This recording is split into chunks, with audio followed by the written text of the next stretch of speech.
Everything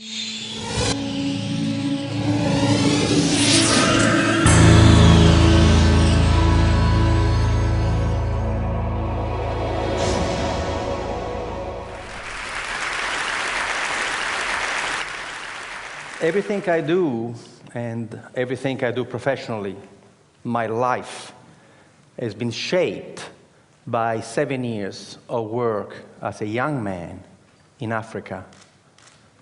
From 1971 to 1977, I look young, but I'm not.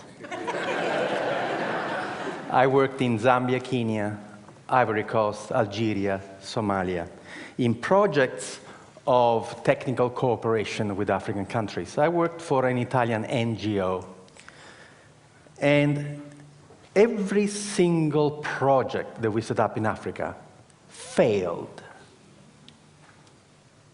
And I was distraught.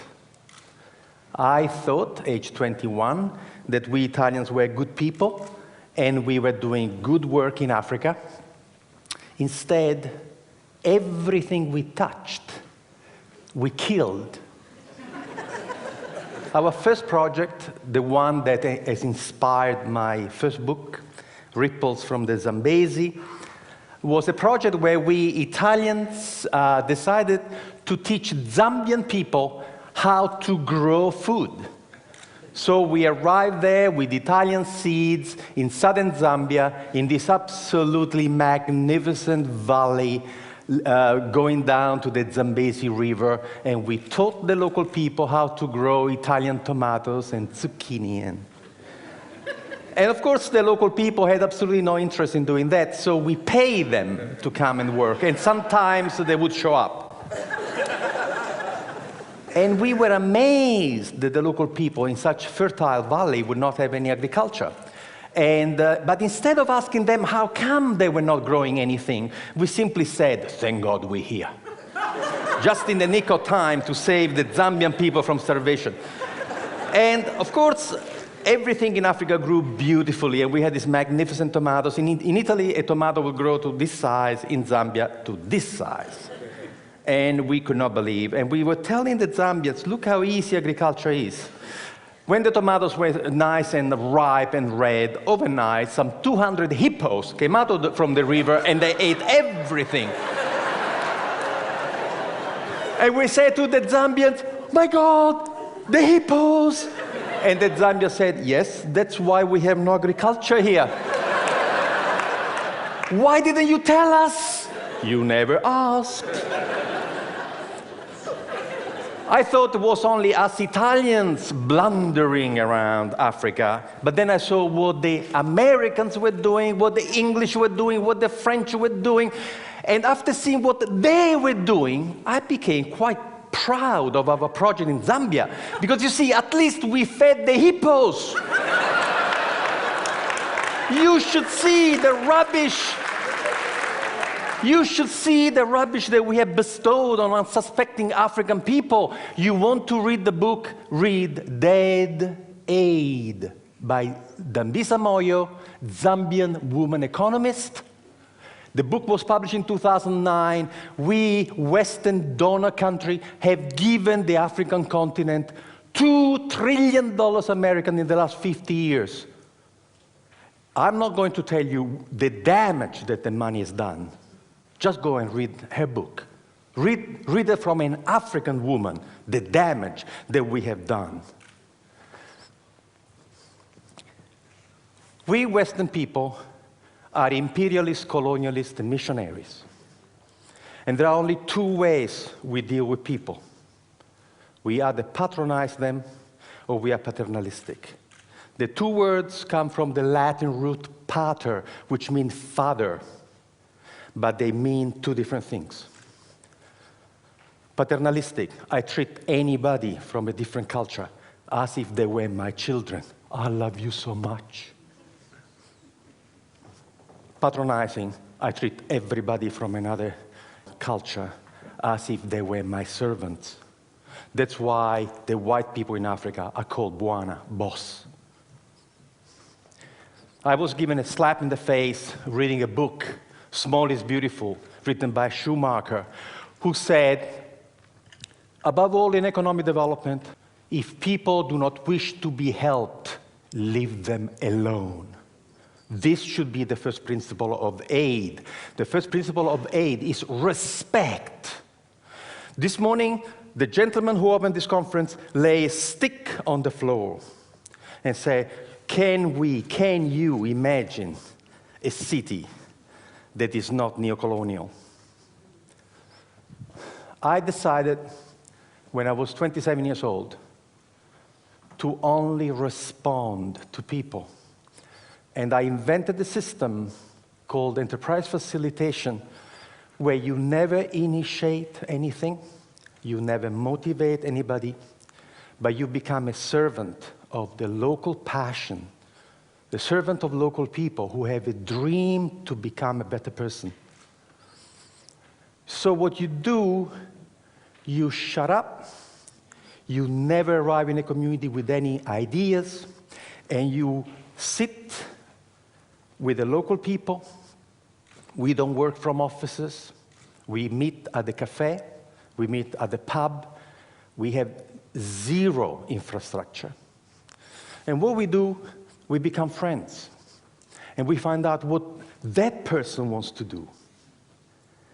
The most important thing is passion.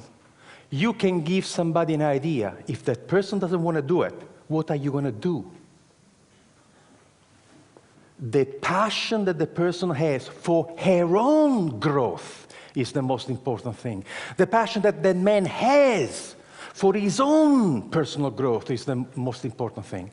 And then we help them to go and find the knowledge, because nobody in the world can succeed alone. The person with the idea may not have the knowledge, but the knowledge is available. So years and years ago, I had this idea, why don't we for once, instead of arriving in a community to tell people what to do, why don't for once listen to them, but not in community meetings? Let me tell you a secret. There is a problem with community meetings. Entrepreneurs never come. And they never tell you in a public meeting what they want to do with their own money, what opportunity they have identified. So planning has this blind spot. The smartest people in your community, you don't even know, because they don't come to your public meetings. What we do, we work one-on-one. And to work one-on-one, you have to create a social infrastructure that doesn't exist. You have to create a new profession. The profession is the family doctor of enterprise, the family doctor of business, who sits with you in your house, at your kitchen table, at the cafe, and helps you find the resources to transform your passion into a way to make a living. I started this as a tryout in Esperance, in Western Australia. I was doing a PhD at the time, trying to go away from this patronizing bullshit that we arrive and tell you what to do. And so what I did in Esperance that first year was to just walk the streets. And in 3 days, I had my first client. And I helped this first guy who was smoking fish from a garage, was a Maori guy. And I helped him to sell to the restaurant in Perth, to get organized. And then the fisherman came to me to say, you the guy who helped Maori, can you help us? And I helped these 5 fishermen to work together and get this beautiful tuna, not to the cannery in Albany for 60 cents a kilo, but we find a way to take the fish for sushi to Japan for $15 a kilo. And the farmers came to talk to me, say, hey, you help them, can you help us? In a year, I had 27 projects going on, and the government came to see me to say, how can you do that? How can you do? And I said, I do something very, very, very difficult. I shut up and listen to them. So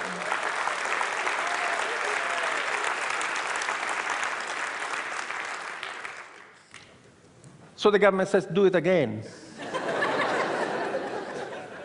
We've done it in 300 communities around the world. We have helped to start 40,000 businesses. There is a new generation of entrepreneurs who are dying of solitude. Peter Drucker, one of the greatest management consultants in history, died aged 96 a few years ago. Peter Drucker was a professor of philosophy before becoming involved in business. And this is what Peter Drucker says: planning is actually incompatible with an entrepreneurial society and economy. Planning is the kiss of death of entrepreneurship. So now you're rebuilding Christ Church without knowing what the smartest people in Christ Church want to do with their own money and their own energy. You have to learn how to get these people to come and talk to you. You have to offer them confidentiality, privacy. You have to be fantastic at helping them. And then they will come, and they will come in droves. In a community of 10,000 people, we get 200 clients. Can you imagine in a community of 400,000 people, the intelligence and the passion? Which presentation have you uploaded the most this morning? Local, passionate people. That's who you have uploaded. So what I'm saying is that entrepreneurship is where it's at. We are at the end of the first industrial revolution, non-renewable fossil fuels, manufacturing, and all of a sudden, we have systems which are not sustainable. The internal combustion engine is not sustainable. Freon way of maintaining things is not sustainable. What we have to look at is at how we feed, cure, educate, transport, communicate for 7 billion people in a sustainable way. The technologies do not exist to do that. Who is going to invent the technology for the green revolution? Universities, forget about it. Government, forget about it. Will be entrepreneurs, and they're doing it now. There's a lovely story that I read in a futurist magazine many, many years ago. There was a group of experts who were invited to discuss the future of the city of New York in 1860. And in 1860, this group of people came together, and they all speculated about what would happen to the city of New York in 100 years. And the conclusion was unanimous. The city of New York would not exist in 100 years. Why? Because they look at the curve and say, if the population keeps growing at this rate, to move the population of New York around, they would have needed 6 million horses. And the manure created by 6 million horses would be impossible to deal with. They were already drowning in manure. So 1860, they are seeing this dirty technology that is going to choke the life out of New York. So what happens in 40 years' time, in year 1900, in the United States of America, there were 1,001 car manufacturing companies. 1,001. The idea of funding a different technology had absolutely taken over. And there were tiny, tiny little factories in backwaters, Dearborn, Michigan, Henry Ford. However, there is a secret to work with entrepreneurs. First, you have to offer them confidentiality, otherwise they don't come and talk to you. Then you have to offer them absolute dedicated, passionate service to them. And then you have to tell them the truth about entrepreneurship. The smallest company, the biggest company, has to be capable of doing 3 things beautifully.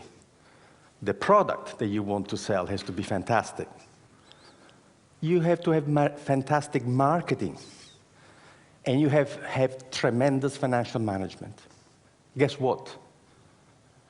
We have never met a single human being in the world who can make it, sell it, and look after the money. Doesn't exist. This person has never been born. We've done the research.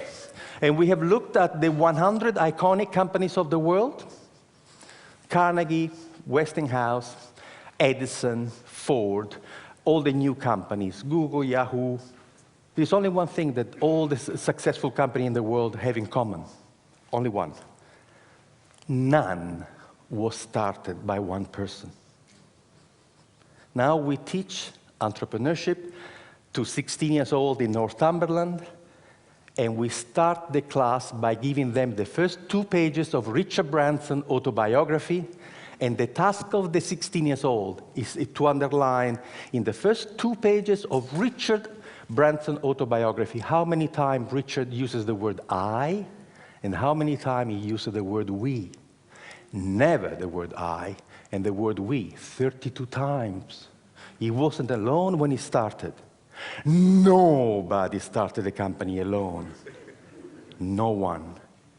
So we can create a community where we have facilitators who come from a small business background, sitting in cafes, in bars, and are your dedicated buddies, who will go to you what somebody did for this gentleman who talked about, this epic. Somebody who will say to you, what do you need? What can you do? Can you make it? Okay, can you sell it?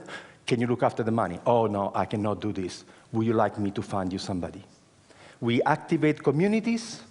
We have groups of volunteers supporting the enterprise facilitator to help you to find resources and people.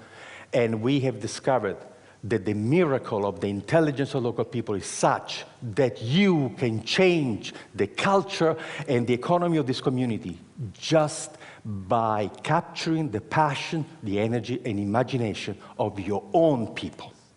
Thank you.